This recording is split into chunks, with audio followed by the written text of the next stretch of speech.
Cloud computing అంటే it's a whatever the information we are accessing, right? So we are accessing from somewhere else, like through internet. Okay, అన్నీ ఒక cloud ఒక data సెంటర్లో ఉంటాయి. So అక్కడ నుంచి మనం యాక్సెస్ చేసుకుంటాం. మనకి మెయిన్గా 3 సర్వీసెస్ ఉంటాయి.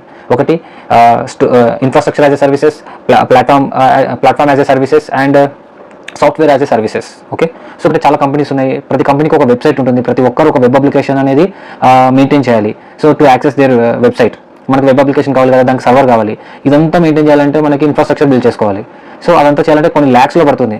సో సింపుల్గా ఏంటి, ఇలాంటి కంపెనీస్ ఉన్నాయి, అమెజాన్ వెబ్ సర్వీసెస్. వీళ్ళు ఏం చేస్తారు, జస్ట్ ఇన్ఫ్రాస్ట్రక్చర్ని ప్రొవైడ్ చేస్తారు. సో సపోజ్ ఒక ఇన్ఫ్రాస్ట్రక్చర్ని బిల్డ్ చేయాలంటే నీకు సపోజ్ 50 lakhs కావాలి, సింపుల్ ఇన్ఫ్రాస్ట్రక్చర్. కానీ ఇలా క్లౌడ్ సర్వీసెస్ ద్వారా జస్ట్ ఒక 2 lakhsలో అయిపోతుంది. Platform as a services. So platform అంటే ఏంటంటే, సపోజ్ డెవలపర్స్ ఉంటారు. సో డెవలపర్స్ ఒక కోడ్, ఒక సాఫ్ట్వేర్ అనేది డెవలప్ చేస్తుంటారు. సో ఆ సాఫ్ట్వేర్ మెయిన్ సోర్స్ కోడ్ ఉంటుంది కదా, దాన్ని సర్వర్లో పెడతారు. మీలాగే software as a services. So నువ్వు ఏదైనా కస్టమర్స్కి సాఫ్ట్వేర్ యాక్సెస్ ఇవ్వాలనుకుంటున్నావు, సంథింగ్ ఏదైనా అప్లికేషన్ యాక్సెస్ ఇవ్వాలనుకుంటున్నావు.